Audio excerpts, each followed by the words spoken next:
চাহিদা ও সময় মতো সার পাচ্ছে না কৃষক। ঠিক সময়ে আমদানির সিদ্ধান্ত না নেওয়ায় তৈরি হয়েছে এই অবস্থা। বিশেষজ্ঞদের আশঙ্কা, এমন বাস্তবতায় এবার কৃষি উৎপাদন 40% কম হতে পারে, যা খাদ্য নিরাপত্তার ক্ষেত্রেও তৈরি করতে পারে বড় ধরনের ঝুঁকি। গোলাম কাদের রবু রিপোর্ট, ক্যামেরায় ছিলেন মনিরুজ্জামান মনির।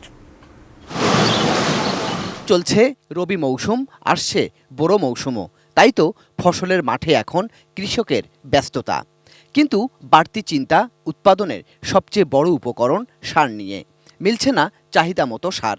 কৃষকরা বলছেন, যেখানে দরকার 50 কেজি সেখানে মিলছে 30 কেজি। তাই বস্তায় দাম বেড়েছে 350 থেকে 400 টাকা পর্যন্ত। থেকে দাম বেশি নেয়, মানে সঠিক দামটাই কোনো সময়ই আসে না। আজকে কি ব্যাপার, সার পাওয়া যাচ্ছে না। চাষটাই বড়, অবশ্যই চাষ করলে সার লাগবে, তো অবশ্যই লাগবে। ফসফেট, পটাশ, সালফার সবই লাগবে।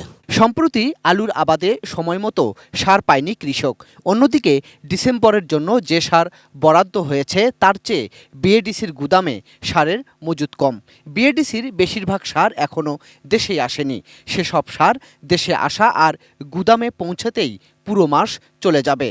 এছাড়া রংপুর, দিনাজপুর, বগুড়া, গাইবান্ধা, পঞ্চগড়, মানিকগঞ্জ, মুন্সিগঞ্জ, কুমিল্লা, সুনামগঞ্জ, ময়মনসিংহ, নেত্রকোনা, চট্টগ্রাম সহ এসব অঞ্চলে নভেম্বর মাসের সার পুরোটা ডিলারদের সরবরাহ করা যায়নি।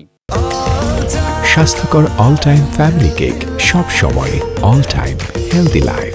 ফলে সে সার ওঠানোর সময়সীমা বাড়ানো হয়েছে ডিসেম্বরের 10 তারিখ পর্যন্ত।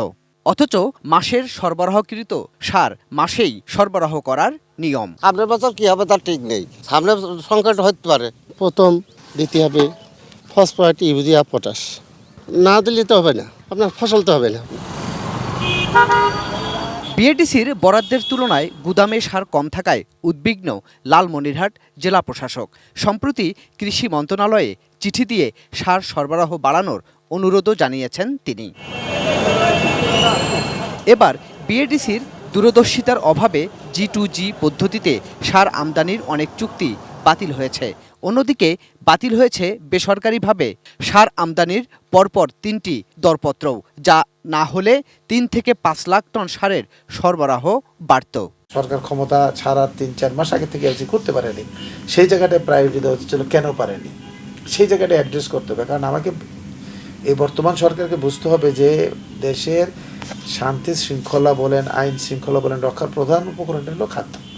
আমি যদি সময় মতো খাদ্য দিতে না পারি তাহলে হবে না। আর খাদ্যের জন্য যারা মাঠে কাজ করেন কৃষক, তারা যদি সময় মতো ইনপুট না পায় বা নির্ধারিত দামে না পায়, তাহলে কিন্তু একটা অনিশ্চয়তা। বিশেষজ্ঞরা বলছেন, এসব বাস্তবতায় সময় মতো এবং চাহিদা মোতাবেক সার পাচ্ছে না কৃষক। তাই এবার কৃষি উৎপাদন কম হবার আশঙ্কা, যা খাদ্য নিরাপত্তার জন্য বড় ঝুঁকি।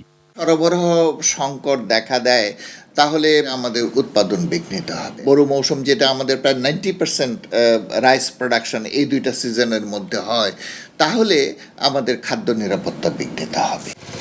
সংশ্লিষ্টরা বলছেন, কৃষকরা সময় ও চাহিদা মতো সার না পেলে কমবে খাদ্য উৎপাদন, যে কারণে বাড়তে পারে খাদ্যের দামও, যা উস্কে দেবে মূল্যস্ফীতিকেই।